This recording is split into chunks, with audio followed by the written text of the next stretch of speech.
Going live, and here we are. Welcome back to Crossroads of Cognizance, your one stop shop for all things woo woo, conversational, funny, timely, and the tips, tricks, and trends that are going on between the East Coast, West Coast, and everything in between.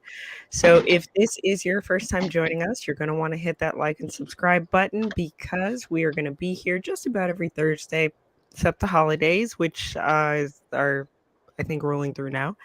Um, and we'd love to hear from you as well. So if you are joining us from Facebook, you're going to want to click on the stream and make sure that you are actually in the live show.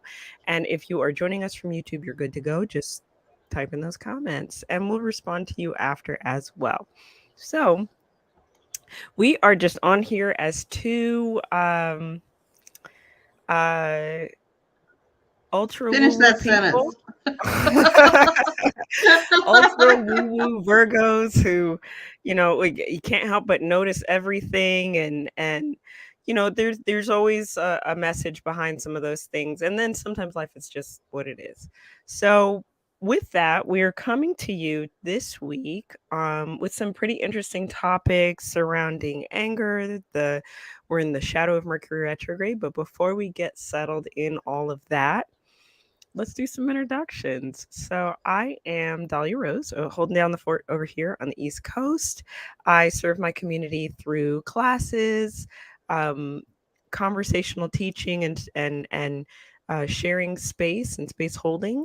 I also do readings, healings, and try to live as much of a human life as I can, but that's very difficult.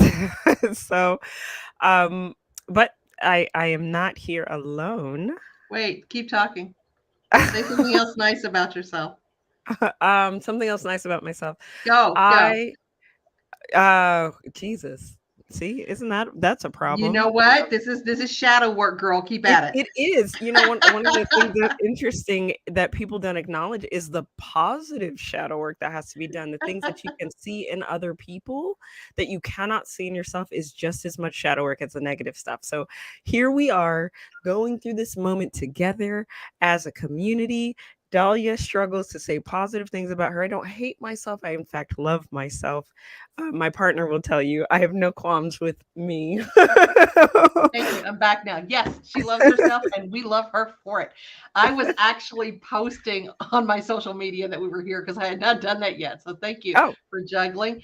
And what you bring up is such a valid point that it is very hard for us to say kind things about ourselves. And in just a second, I'm going to tell you about a coven exercise that we just did in that regard. But I'm Katrina Rasbold. I'm half of CrossroadsOccult.com, and I run that business with my husband. We do handmade magical items. We also do spiritual cleansings.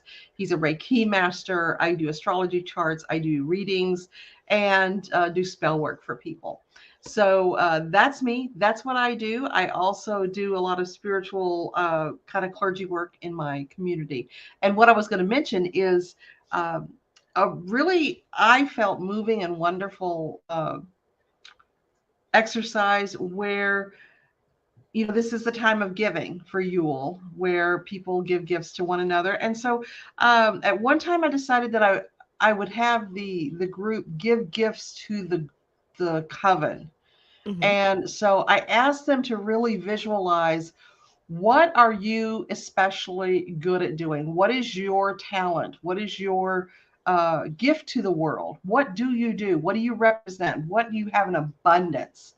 And they were to write that on a slip of paper privately. We didn't say them out loud. They just said it privately and rolled it up, and we stuck it into a pine cone.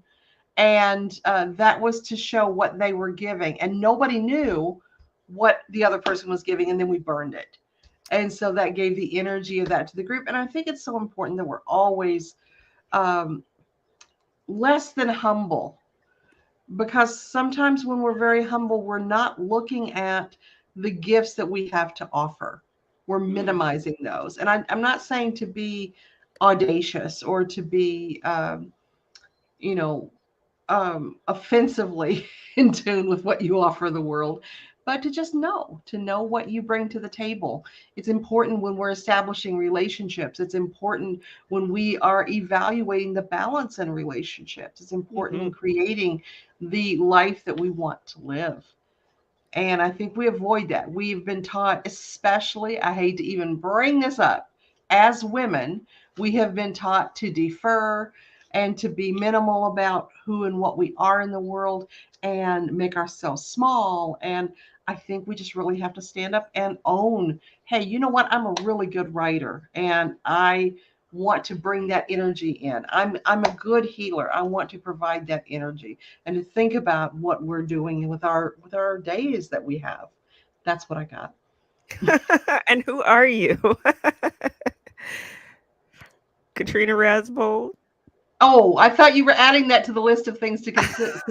Yeah, that's me. Sorry. Yeah, what she said. That's me. It's on the screen, Katrina. That's me. Hey, Google me. Um, You'll find me. I had a client that did that to me once. Shannon Lynn Parker is a major trans activist and LGBT activist in Chicago. And she mm. messaged me one time for work and she just says, look, I can tell you who you are, who I am, but just Google me. And I did, and there she was. You couldn't be more right on that topic of, you know, realizing like not realizing who you are, but getting into what we bring to the table. Because I think there's space in there to talk about how it will stop us from idealizing people as well.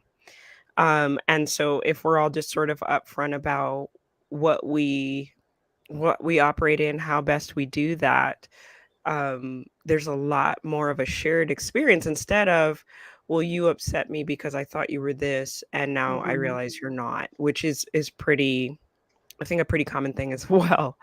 Um, Laying those expectations on other people is it's so toxic and it's so normal. It's what we do.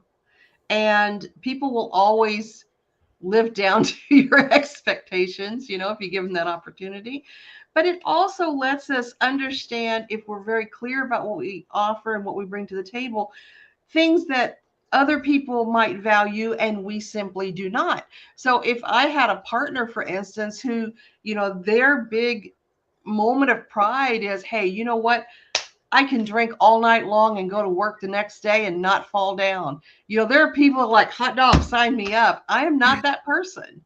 Or somebody who says, you know, I am such a social butterfly. I love to be out there all the time, on fire, lighting up the world. That would not be compatible with my life. And so if somebody is proudly owning who they are, it allows you to make choices based on what fits with you. And I'm not saying don't challenge yourself. Sometimes we need that opposite in there to pull us out a little bit or to ground us or to take us where we need to be.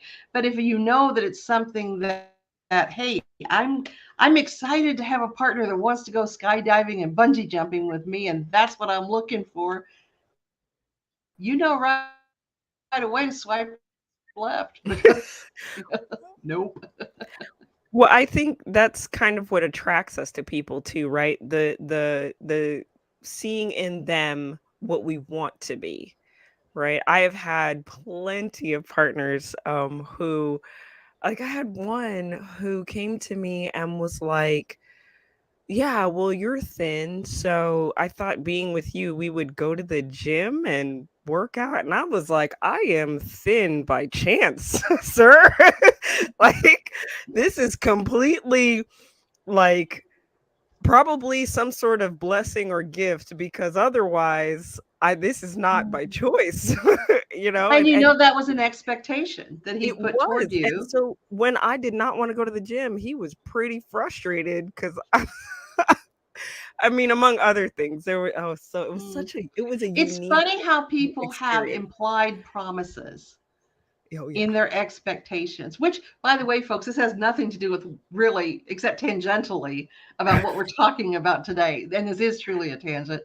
But, you know, we put those expectations onto people that they are going to believe and behave the way we do, that they are going to treat us the same way that we treat them.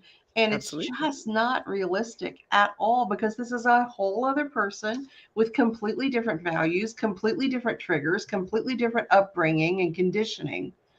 And so then we run into trouble in the relationship because we expected this, that, or the other. And we expected Dahlia to go to the gym and hit a brick wall. So Right, an unstoppable force. I was raised by a Scorpio. I don't move much.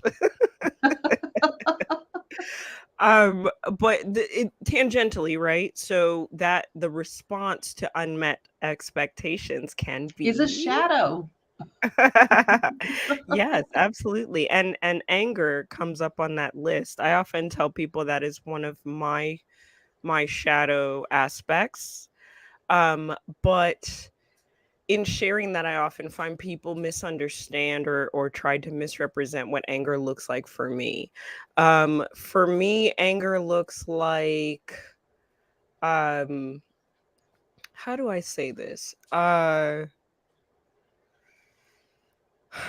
It doesn't look like lashing out. I mean, I just I'm very conscious of the overuse of energy, and being one of those people that explodes is not a useful thing, in my opinion, like, for me, from where my energy is at, and so, um, talking down to people or, exploding or breaking things, you're probably not gonna find me do that, or if I'm not it's not beyond the realm of possibility, but if it comes to that, I've probably blacked out at that point, and I am not, conscious of what's happening.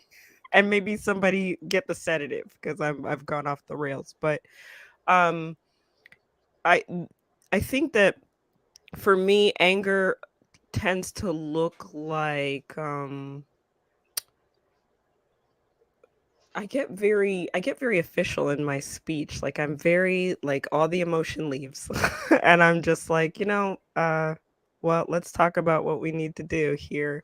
Um, and often that anger is an attempt to bring myself into self-awareness rather than being angry with the other person.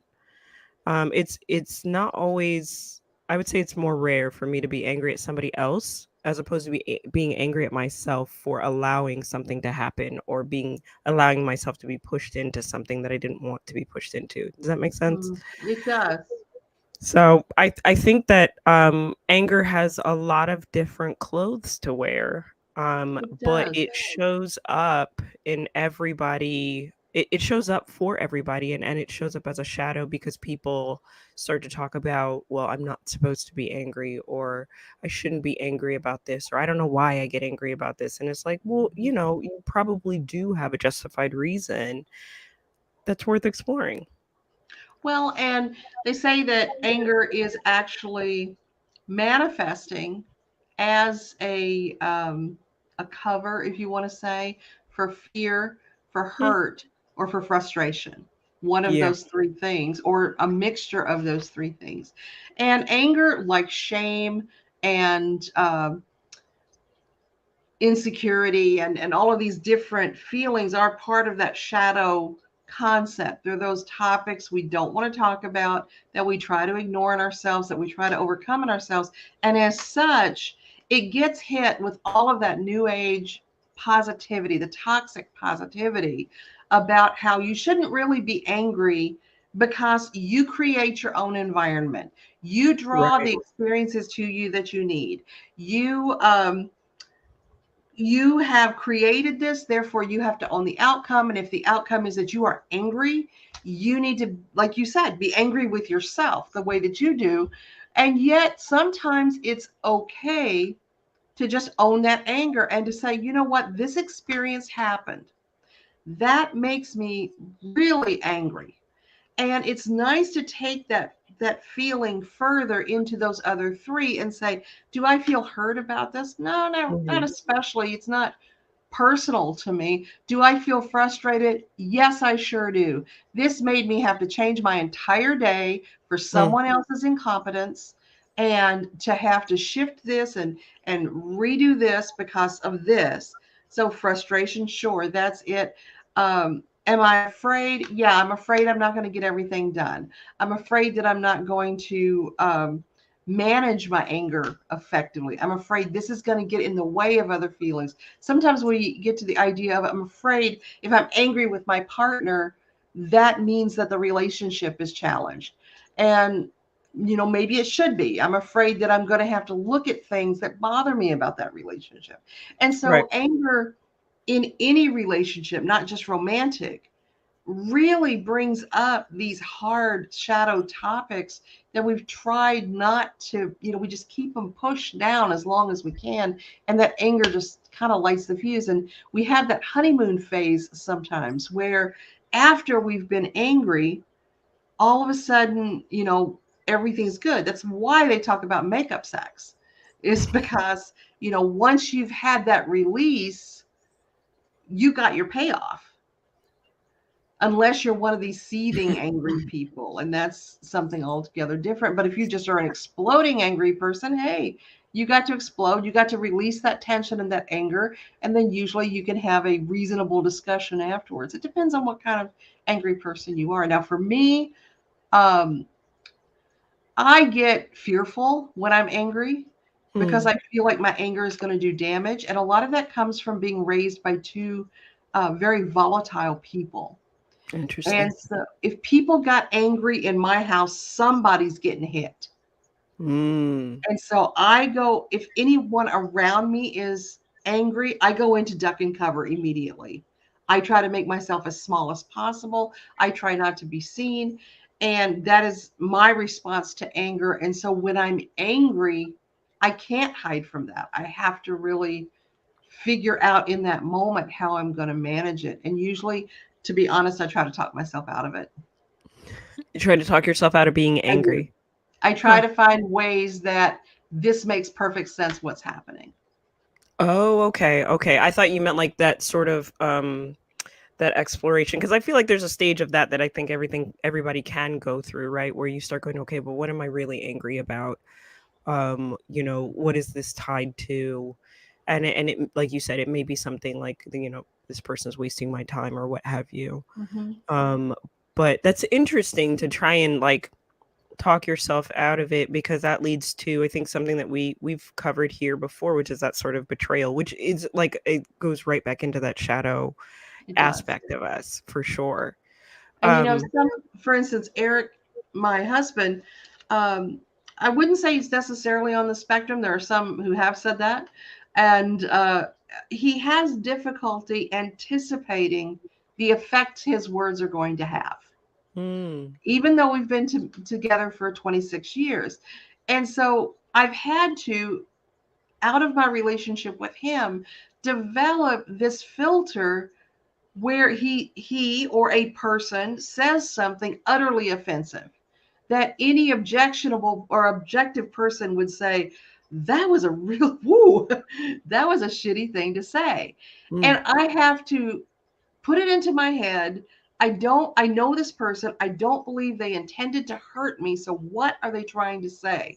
And it goes into this Rolodex of like a codex, of deciphering what exactly are they trying to say. And there's times, and this has happened to me a lot this year, unfortunately, where I've had to come back to, no, you know what? That was just a genuinely shitty thing to say. And right. I'm going to hold you accountable for what came out of your mouth, not what intended in your brain. And so that has caused some challenges for me, is trying to, I overanalyze what that person really means rather than embracing the idea that they might actually just have intended to be shitty to me. Well, and so that push pull, that like, this is an external moment, that is the, like, the analysis of what did they mean to say, and then the pull in goes, wait a minute, whether they meant to say it or not, like, I'm genuinely hurt by what just happened, and Hmm. that's okay. And one of the other things that you had brought up on show, or pre-show, was having to defend these emotions, and it sounds like, you know the initial response for you is like, okay, but wait a minute, do I need to be mad about this? This may be justified. This is the way this person sort of processes and moves through the world. Wait, now now I might need to analyze what's going on inside of me, and then, Mhm. like, the accountability piece is the defending part. Is that, Mhm. like, holding somebody accountable, is that you defending your right Yeah. to have the emotion? Right, I think it is, and, I had an experience actually with my son yesterday. I'll out him and throw him under the bus, where he was being just abusive. I mean, he was Oh, really coming at no. me, and I was trying to help him. He was in crisis, and I was trying to help him, uh, through the limited means I had available to me, being far away from him at the time. And I got this image in my mind of, this is like a wild animal who's caught in a trap, Oh, he's and they're biting biting you. anything that comes close, Yeah. whether you're trying to help them or not. And some people are in that space where, no matter what you do, you're going to get negative back. And what you have to decide, and this is where, I left it with him, is, look, dude, I get that this is where you are, but I have to decide how many times I want to get bitten here. Yeah. And, you know, right now, this is you need to, I got you at a 10, I need you at about a 4. So, I need you to pull it down a little bit for me so we can work out what to do next. And it is hard when people in crisis and who have come to you for help are being mean. Yeah. And, a lot of times I will put on that filter of, what, they're in a lot of pain. And I get that in Platica a lot when I'm talking to clients and trying to figure out the best way to help them, whether they need a cleansing or do they need spell work, or what type of spell work do they need, or how can we best assist. And they get really frustrated sometimes if you ask a question that touches on one of their triggers. Well, did you try blah blah blah? Well, of course I tried that. How stupid would I have to be not to go right to that? And I don't know, maybe you didn't see that because you're in crisis. And so I think it helped me a lot to be a healer and to be able to separate me from the other person and not take their pains personally, instead to see that as a symptom of what's going on. So I do majorly overanalyze anger in my personal relationships. That's a short answer for that long story. Well, I think I do as well. And there's this piece of, like, noticing as others are moving through their circumstance, if they don't want to talk about something, if they just want to be angry. Mm-hmm. I usually miss that cue. I'm like, oh well, you're nobody likes being angry or being this way, so why don't we just fix it? And so talk to me. And it's like, no, that person just wants to be angry. And so when asking questions like, well, did you try this? It's like, no, I didn't. And frankly, I don't want to. And then I'm like, oh, wait, there it is. I got it. This is where you want to be right now. Okay, I can let you be there, but it will take me a minute to kind of come to that space. When we talked about defending emotions, one of the other things that sort of stood out to me is what defending our emotions can mean to the individual. So there is, of course, the right to have the emotion that you're having, and then there is also this place that I think some people go, where defending their emotions means you have to agree with me. Like, Mm-hmm. you have to have the same response as me. You have to understand why I am um, feeling and expressing the way that I am. And when you do that, I will calm down, even if you just like, even if it's an inauthentic agreement. I just want you to understand me, and in that understanding, you have to agree with me, not necessarily understand. Have you ever seen that? Absolutely, all the time. It's almost like there's a switch that if you say the right word, they're going to de escalate. Yeah. And so you start frantically looking for the switch. And when you're talking about people that stay mad, it's so frustrating when you're coming with all of the right words and you're saying, I hear what you're saying. I understand you're upset. I am deeply sorry that X, Y, or Z upset you. Help me understand how I can make this better. How can I I'm accountable for what I've done. I didn't intend to hurt you. I clearly did. How can I atone? How can we make this right? And they just want to sit there and be mad some more. And yeah, sometimes there is no right word, but in our brains, we kind of get that idea that if I just keep talking, I'm going to say the right thing. And I think a lot of time they come to that agreement, that idea of, okay, we're good just to shut us up. So we'll go away and stop talking to them quite so much. And there Yeah, are those people that do just need, look, I need to be in my own head for a little bit.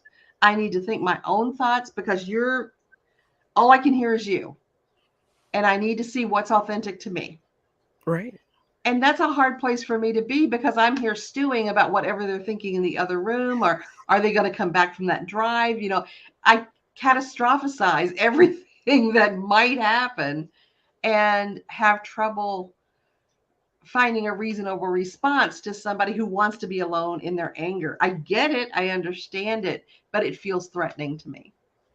And I think toxic positivity says, that we will have some sort of one solution to this because I feel like this is such a dynamic topic, right? I have been in the past one of those people, and even still on some things, it's hard for me to move all the way through because I don't want to rush past my anger. So if I haven't figured it out, I'll stay in that emotion, Hmm. just asking myself questions and, you know, split second offerings of peace or conversation are not going to move me out. I think my cycle tends to be like I'm going to be angry at least 2 or 3 hours, Hmm. and then I can start to move out of it, and assuming that I'm not still being bombarded with whatever was the thing that caused the anger. And so I think that there's a spectrum here for, people that just want to be in the angry emotion, and then people who process a little slower that kind of emotion, right? Hmm. And I want to say, folks, like in our audience, the reason one of the things, if you're finding a lot of anger in your life, I always go back to astrology. I was sitting through this amazing class by a woman named Molly, and she does weekly astrology stuff. And Mars is in retrograde right now. So anger is a big theme if it's coming up for you, coming up in your life. And as you can see, even as healers, this is kind of, we move through this process naturally, and there is no one solution to it. Um, so, is it to talk? Is it to walk away? Is it to revisit so that there's no sort of issues later on? And it's natural to think, okay, well, what is the end result going to be about this? And to over process. I'm starting to try, like as a side note, I'm trying to get away from saying that like over process or overdoing things, right? It's starting to seem like it's less and less of a thing. Like you process just enough for Hmm. you. But maybe when it becomes painful, that's like the point to pull back. But Well, there was a thing that Dr. Phil said where, and I've brought this up before on the show, I know I have, where a woman had a husband who cheated and oh she yeah, could not get over the anger of it. And what Phil said, the husband's like, look, it's been 3 years. How long do I have to put up with the anger for this mistake that I made?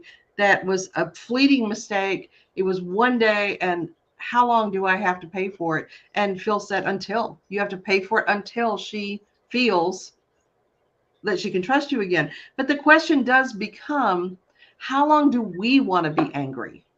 hmm, Because anger takes such long-term anger takes such a toll on the spirit. yes, And even anger over very justifiable experiences that we have, when if we're attacked, if we're um, abused, it's okay, it's reasonable to be angry about that. But as long as we remain angry about it, we keep that tether to our abuser absolutely. because they then matter. Yep. And the more that we can distance ourselves and I won't say forgive is a stupid word. It just really is, because it implies by its very nature that you somehow condone what they did.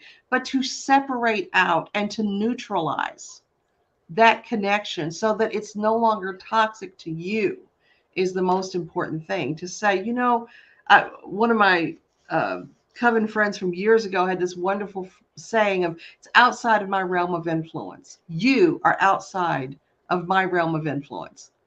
So it's just you aren't in my bubble. You are not important to me, and I'm releasing you. And there's people that stay mad for decades. Oh, yeah, holding And grudges. that's, God, the toll on the spirit is phenomenal. There's some people, you bring one thing up and suddenly they're as mad as they were when it happened.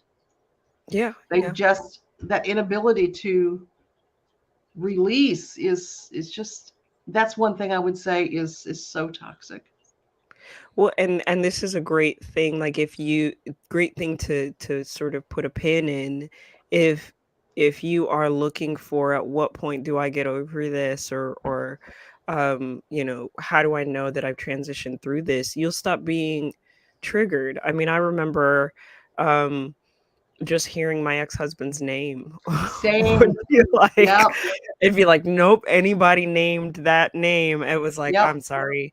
I'm sure you're a really good person, but I can't talk to you, I can't be around you, I can't Yep. hear from you." It Red made life hair, very the challenging. the type of truck he drove, Yep, yep, because I man, would see that all the time. he will look at you and say, I did her wrong. I was a bad person. I mean, he completely owns that now, what, almost 30 years later. But yeah, and like you, for the longest time, just if the kids said something nice about their dad, I had to fight down my responses because I was so hurt. And that all came back to hurt. I Yeah. was so betrayed and so angry. And I think of frustration, fear, and hurt. I think hurt is the most insidious one. The others are a little more fleeting. But hurt, man, that stuff has some endurance. It does, and then it gets into a place of, it puts you in a place of defensiveness. So, anytime, y you know anytime anybody of the same frequency walks by, the pain Mm, comes back, and you're just like, "I don't know, I don't like that person." I yeah. mean, I think I brought this up on the show before. One of my, I was watching something for a psychology class, and there was a person in the video that I was just like, "I don't know why, I don't even know that person," in this sort of mock, psychology, psychiatry session, but I just don't like that person. And when I slowed down to consider it, they looked like somebody who had done me wrong, and I was like, "Oh, well, that's funny." And so, you know, when you're moving through this emotion of anger, hurt, pain, frustration, what have you, and we talk about, um, being triggered will let you know that there's still something there that's trying to work its way out. I think it's important to point to, it's not an all or nothing situation. It's very much in waves and levels. So the first time it happens, it'll be like, ah, and you'll shatter, and things will happen, and it'll be like the person standing right in front of you doing the exact same thing that they were doing again. And then over time, it'll slowly dissipate, and it'll be like, "Oh, okay, I can hear this name again, or I can see that vehicle Mm, again," and not feel one way or the other. And much like we've talked about maybe 1 or 2 shows ago, that's you also slowly pulling your power back. And so, releasing the toxic positivity around, "Oh, well, I need to be here, I need to be in this place to know that I'm healed, or to know that I'm done." Like, it's going to come in waves, which then leads us to another aspect of what's going on planetarily right now, and that is, a Mercury retrograde shadow. So, I thought it'd be good for us to kind of, not kind of, awareness is key in everything. Is anger coming up for you or coming up around you? Or do you have fear around anything? Is there stuff going on in your relationships? What's happening in the shadow phase right now? what a great opportunity to maybe take 2 minutes, write down 5 things that are coming up for you at this time, keep it in your journal, and then around January 18th is the end of Mercury retrograde. Because I think it actually starts, like, I forget when Mercury retrograde starts, but come the January 18th, you're gonna start seeing what's coming up in your life again. You're gonna start seeing it manifest in your life again.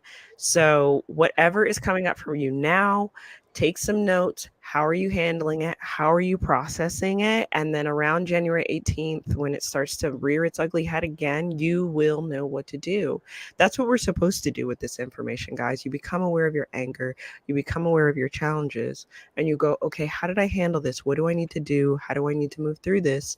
And then go from there.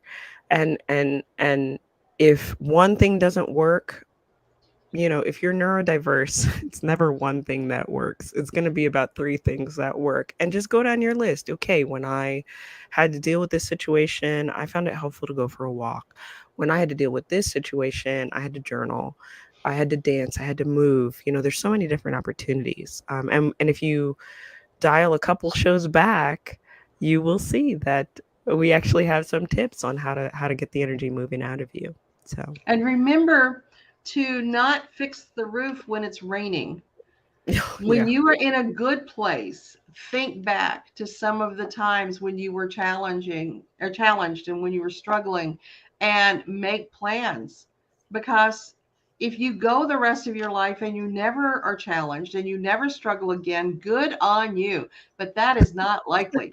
It's not So like it's good to have a an action plan that you can refer back to, but you make the action plan when you're in a good place.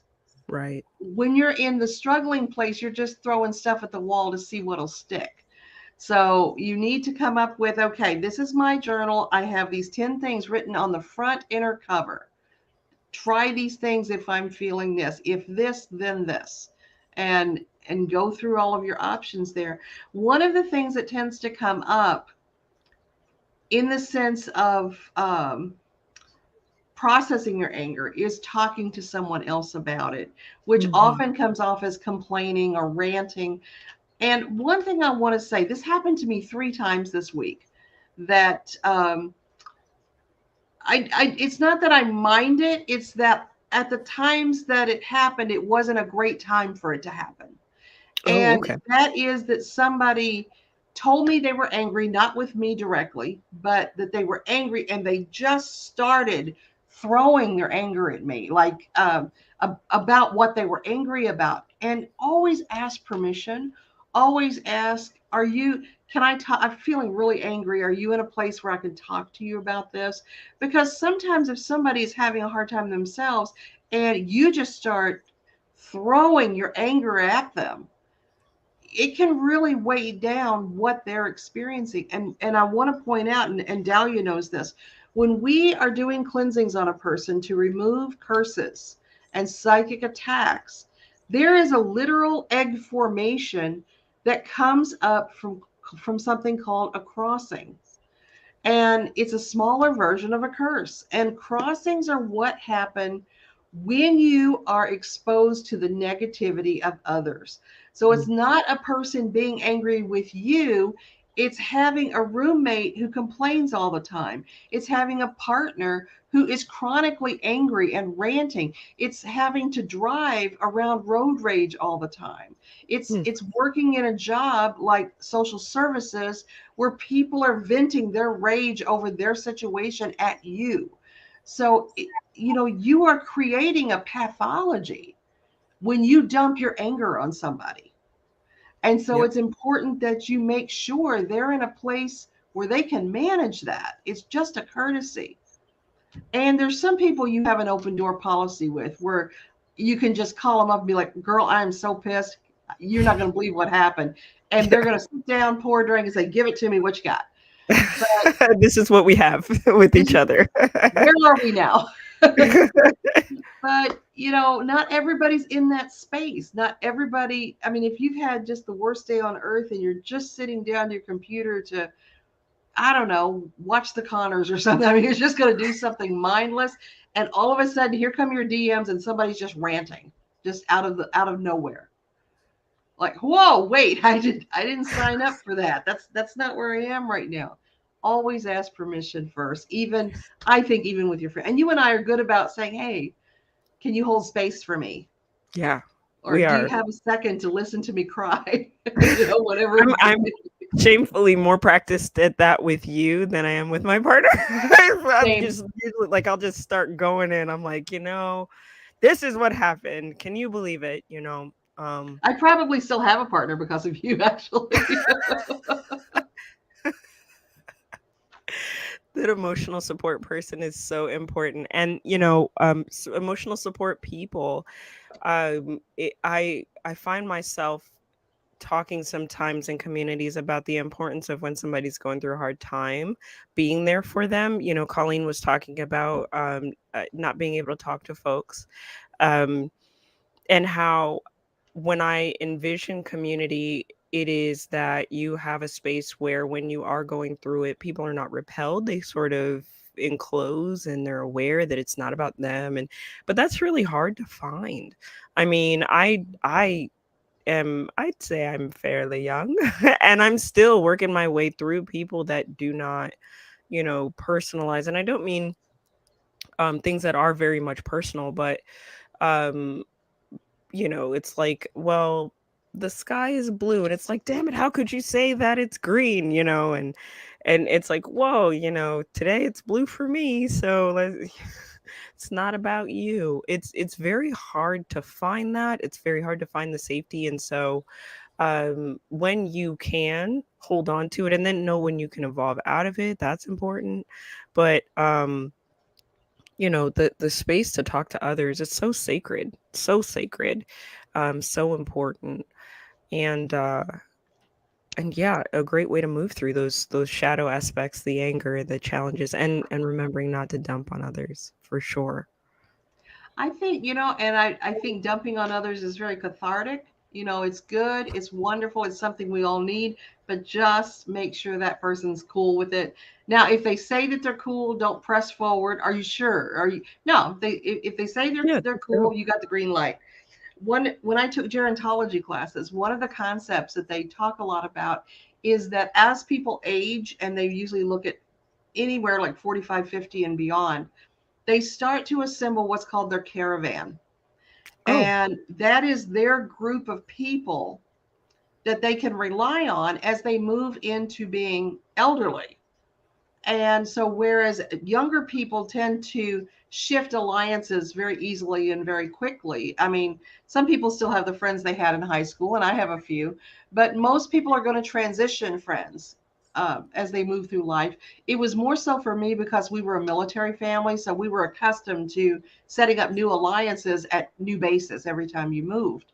Mm. But some people, hold on to the same set of people, and but most people as they're younger will shift best friends and that sort of thing quite a bit. But as you get older, you tend to want to identify the group of people that you can most rely on to be there for you, to make sure that you didn't die and your cats are eating you in your house or something because nobody missed you.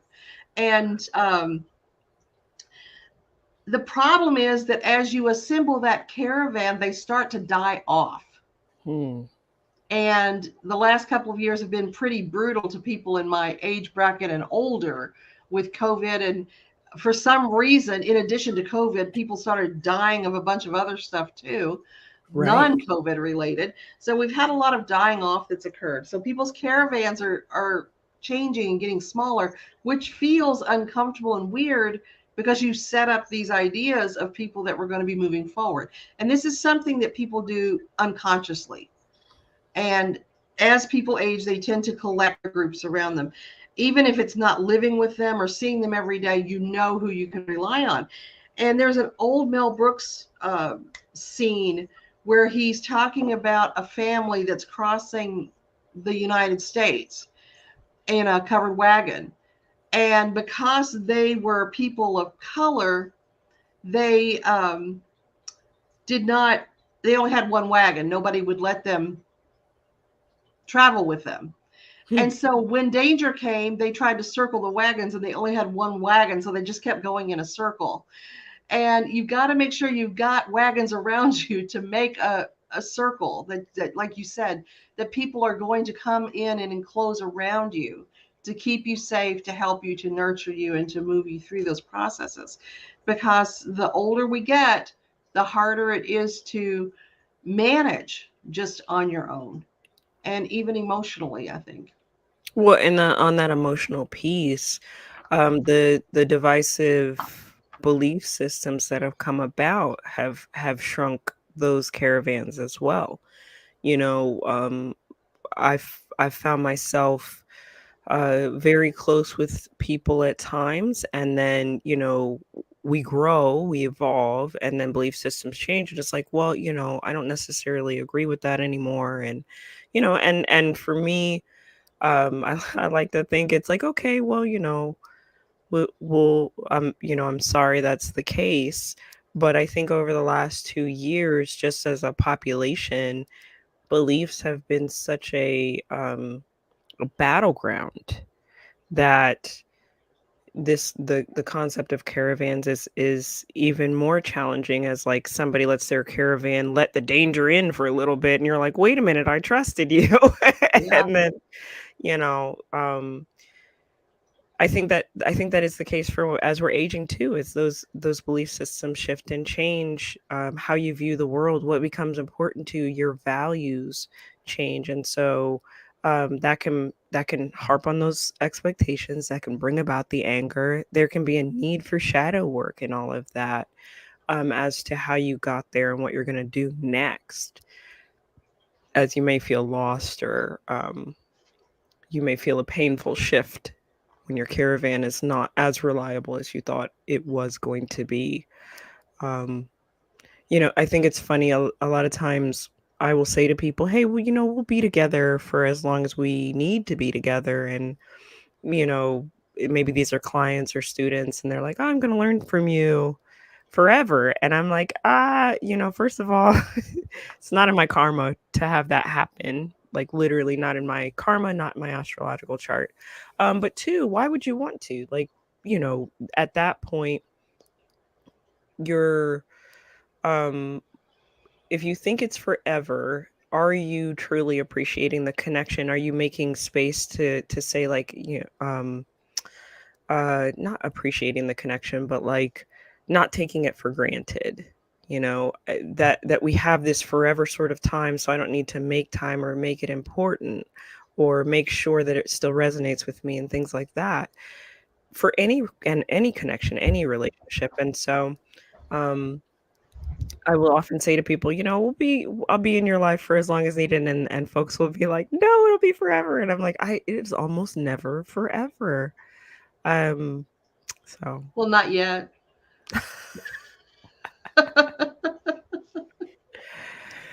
so One of the things that I wanted to bring up in this conversation, since we're talking about anger, and anger often involves arguments and uncomfortable discussions and things like Mhm. that. And when Eric and I first got married, we had our first argument maybe 2 months in. And I mean an argument where it's just, hey, it's not blows, but boy, we're serious about our discussion here. And he was frantic. And I couldn't tell why he was having such a huge reaction. Now, of course, I'd been married for 17 years to another person before I married Eric. So I had marriage experience, and he was just kind of stepping up to the plate.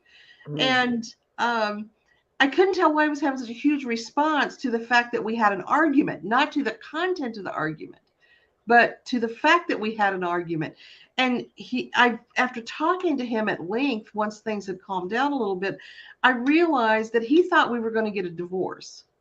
Oh. He thought we were splitting up. And that was because his parents never argued in front of the kids or around the kids. And I understand the value in that there are topics and emotions that are not PG, or, that are none of the kids' business. Sure. But to have it be that the kids believe you never argue sets up an unrealistic expectation that they have for the quality of their relationships. And so they don't learn how to argue. They don't learn about conflict resolution. They don't learn that you can love someone and be really angry with them. They start thinking that if there's an argument between two people, that it's over, that the relationship is done.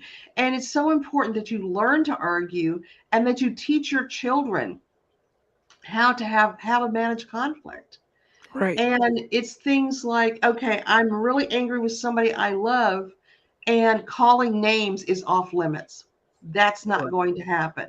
I'm really angry with somebody I love, but I will not use absolutes. You always and you never, Mm, because that's just not true. right. And to find your set of rules that you're going to use for your arguments and always adhere to those. If I say I need to walk away, you will let me do that. I Mhm. will not pursue. Just talk about it. Decide, okay, if we're going to have a long-term relationship, it's inevitable. There's going to be conflict. What is important to you regarding behavior in an argument? It can't just be, okay, gloves are off, knives are out, we're cutting. There has to be you have to have a gentleman's argument. You have to be able to treat one another as though this is still a person I love and care about. Right, and if you do that, you also will not find yourself in places where you think that person's attacking you. I find that, like, if you believe that a person loves you, um, but you have trauma around arguments or things like that, or you never saw people argue, I've seen people kind of, like, come into this place where it's like, well, you're arguing with me, so you must want to hurt me, you must want to harm me in some way, and it's not often the case. I think, we brought up shadow work on here, and one of the things that shadow work allows you to do is reparent your inner child. And yes, Colleen was saying that shadow work is something that's necessary, and Elsbeth was saying a path of growth is paths diverge.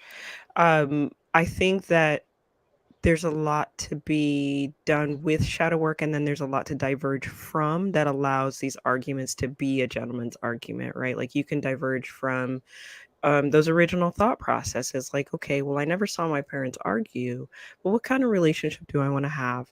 And defining, is this argument a discussion, or is it, is somebody hurt here? And we can logic our way through this, right? But it takes practice, and so those arguments are for sure necessary. Again, much like you, Katrina, I've been in relationships where arguments were foreign, or they were used as um, ways to hurt people in other situations. And so bringing that into my relationship with a partner, it was like, oh no, we can't argue, we can't X, Y, and Z, and that makes it very difficult to talk about anything, because any disagreement is seen as an argument rather than like, oh, I just Mm-hmm. momentarily offended this person. I didn't. It's not like I stabbed them, but it's more like a paper cut, you know. So We I think also there's. have to, I'm sorry, I didn't mean to talk Oh, go over you. ahead. We also have to look at the idea that is a very common tactic in arguments, which is to bring up things that happened a long time ago, especially if you've been with somebody for a length of time. And so one of those rules you might have is, look, we are only going to reference things that happened in the last year, or the last 2 years, or something along those lines, because people they can be accountable for things that happened 10 years ago, 5 years ago, even things that hurt us deeply. Hmm. But there comes a point where it's no longer relevant to what's happening in your relationship at that time.